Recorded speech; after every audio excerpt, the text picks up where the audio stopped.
नमस्कार नमस्कार, सत श्री अकाल, हेलो वणक्कम, कैसे हो सब? आता तुम्हाला हा प्रश्न तर पडला असेलच की ह्याला एवढ्या भाषा येतात तरी कशा? दिसत नाही वय? येणारच की, कारण मी आहे या सगळ्या गावकऱ्यांचा पोस्टमॅन. आता गावकऱ्यांचं काय बोलू सांगा भाऊ, कारण शहरात तर अस्तित्वच नाही माझं. असो, तुमच्या सगळ्यांच्या नादात ना मी विसरून जातो माझं काम काय. अहो पत्र आली आहेत सगळ्यांची, चला तर मग बघूया कोणाकोणाचं पत्र आले ते.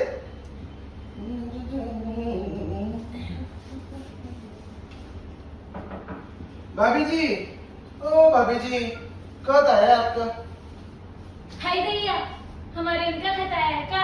हाँ भाभी, आपके उनका ही पत्र आया है. पत्र? खत खत आया है, ये तो मैं.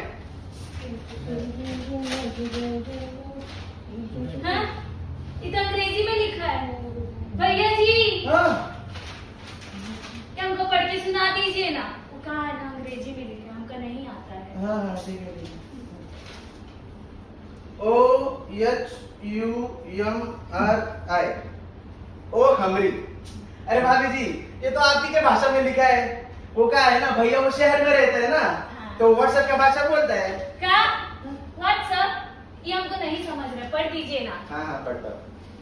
ओ हमरी घर वाली, एक बात बतानी थी तुमका. दिल दिल क्या? दिल भाभी, दिल भेजा है. ए येडी बिडी झाली काय तू? एक बायको चार पोरं, लग्न बी झालं माझं, मंगळसूत्र पण घातले. काय चाललंय तुझं वहिनी? भैया जी, हाँ. उनके लिए है. क्या?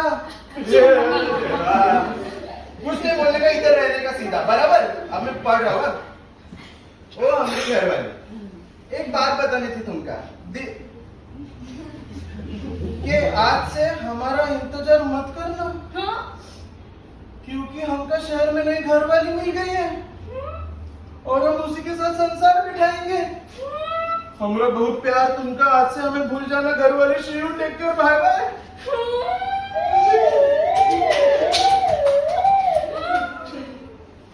भैया जी, भाभी भैया जी, भाभी हे भगवान की योगी रे भगवान कितनी करूँ. भैया जी, क्या हो गया? क्या करें? हमको नहीं समझ में आ रहा भैया जी.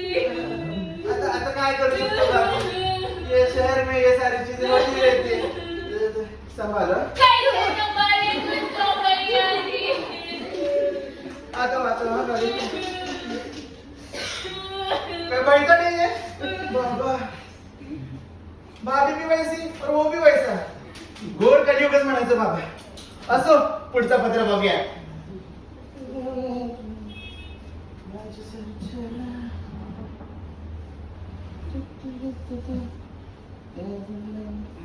अरे दादा, हा? तू दिसता नाही आला. पत्र पण तसं खासच आहे ना वहिनी. माझी छकुली, माझं बाळाचं पत्र आहे का? नाही वहिनी, ते बाजूच्या पाठी का गुंजे आलंय. काय तुम्ही पण घ्या, येतो मी. दादा, हं? या आतमध्ये या, बसा. आलं, चला. या.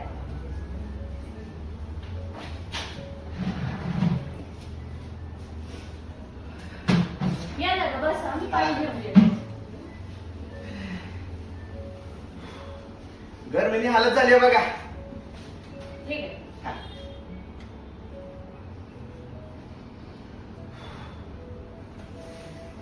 वहिनी, हो, छकुली काय म्हणते पत्रामध्ये? बघते हं, वाचते.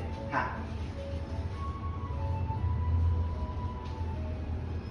प्रिय आई बाबा, कशी आहेस आई? मी मस्त बाळा. आणि बाबा कसे आहेत? बाबांना विचारते. मी हेच सांगायला पत्र लिहिलंय की मी ग्रॅज्युएट झाली, फायनली. अरे वा वहिनी, अभिनंदन. हो, तुमच्या चेहऱ्यावरचा आनंद बघायला लवकरच येईल मी. त्याआधी मला बाबांची माफी मागायची आहे, कारण मला आता कळतंय की मी बाबांना रागवलेली असून पण ते माझ्या फ्युचर साठीच ओरडत होते. तेव्हा पण तेवढंच प्रेम करत होते. मीच वेळी होती जी समजू नाही शकली. बाबांना माझं खूप प्रेम दे. मी लवकरच येईन तुम्हाला भेटायला.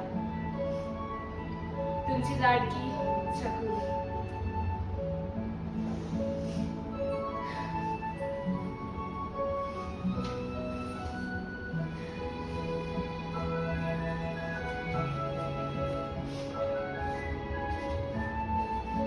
दादा दादा हं? काय झालं दादा? काय नाही वहिनी, येतो ना, बरीच पत्र द्यायचे. हो हं दादा, काळजी घ्या दादा. हो वहिनी.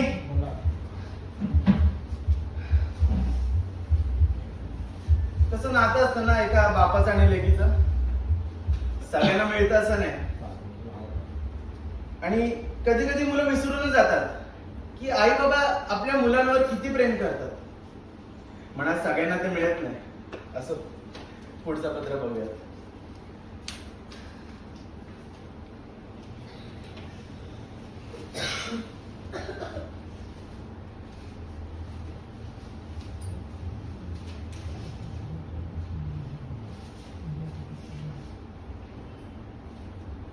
आईचं पत्र एवढ्या दिवसांनी.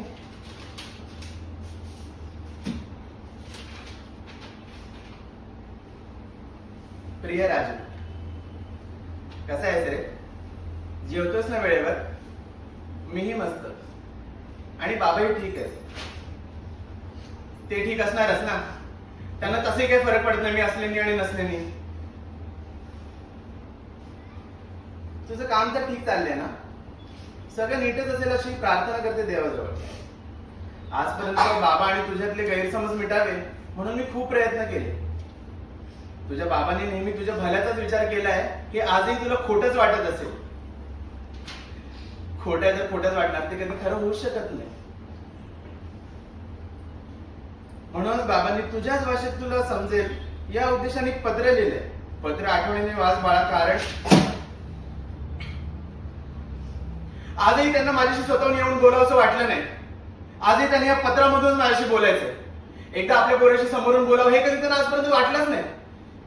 असो, बघूया काय लिहिलंय.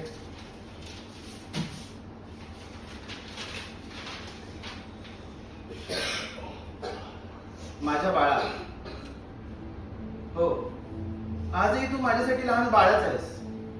कारण तुझ्या लहानपणीच्या आठवणींवरच मी आजही जगतोय. माझ्या लहानपणीला माझी खूप स्वप्न होती रे, पण माझ्या बाबांनी माझ्या स्वप्नांना मारून उलट त्यांची स्वप्न माझ्यावर लादली आणि मला नोकरी करायला भाग पडलं. तुलाही त्याच वातावरणात वाढवलं असतं तर तुझ्याही स्वप्नांचा चुरा झाला असता रे. म्हणून मी तुला बाहेरगावी पाठवलं. बाबा, तुझ्या विरहाचा मलाही तेवढाच त्रास होत होता जेवढा की तुला बाळा. असा एकही दिवस गेला नाही जेव्हा या बापाला त्याच्या पोराची आठवण आली नाही. आजवरच्या या गैरसमजावर वाढलेल्या आपल्या नात्याला गोड शब्दांची मोहर लावून एवढ्या वर्षाच्या विरहावर प्रेमाची पाजर घालणे शक्य नाही. पण माझं तुझ्यावरचं प्रेम आजही अतूट आहे बाळा.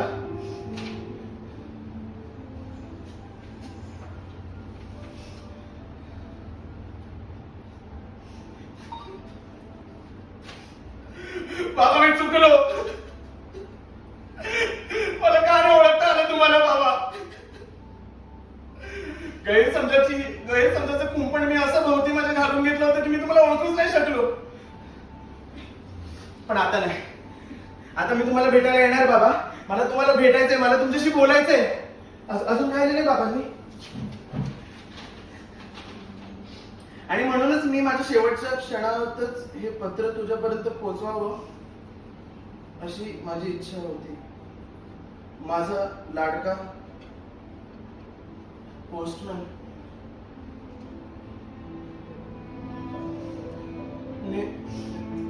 नेहमी आनंदी व सुखी राहा बाळा. तुझा कमनशिबी बाबा. काय झालंय बाबांना? असं का बोलत असतील बाबा? आईचं पत्र आठवणीने वाच बाळा, कारण तुझे बाबा आता या जगात नाही राहिले बाळा. लवकर घरी ये.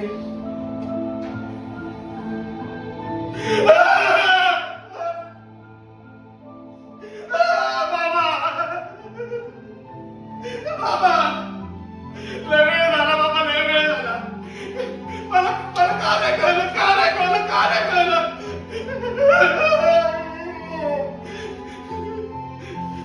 का नाही ओळखू शकलो तुम्हाला आजपर्यंत. आई मी घरी नाही येऊ शकत. मी घरी नाही येऊ शकत आई. मी घरी येऊन तरी काय करू. माझा बाज आता देवाघरी गेलेला असताना मी घरी येऊन तरी काय करू आई. मी नाही येऊ शकत. कारण येऊन करणार तरी काय, त्याला सांगण्यासारखं काय राहिलंच नाही ना माझ्याकडे. त्यापेक्षा ज्या कारणासाठी माझ्या बापाने मला दूर केलं, की जेणेकरून मला ती गोष्ट करता यावी ज्यात मला आनंद मिळतो, मला माझी स्वप्न पूर्ण करता यावी. जर ती गोष्ट जर मी केली तर माझा बा स्वर्गातही आनंदी होईल मला पाहून. वय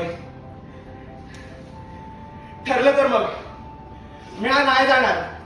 कारण माहितीये तुम्हाला, कारण मी आज तुमच्या सगळ्यांचा पोस्टमॅन, लोकांना त्यांच्या जवळच्या माणसांपर्यंत पोहोचवणारा, त्यांच्या आनंदात सहभागी होणारा, त्यांच्या दुःखामध्ये त्यांना साथ देणारा, तुम्हा सगळ्या गावकऱ्यांचा लाडका पोस्टमॅन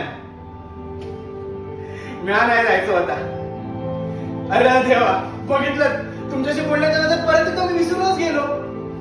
माझं काम अहो पत्र द्यायचे, लोकांना आनंदी करायचंय, लोकांच्या आनंदात सहभागी व्हायचंय. चला तर मग. दादा पत्र. ताई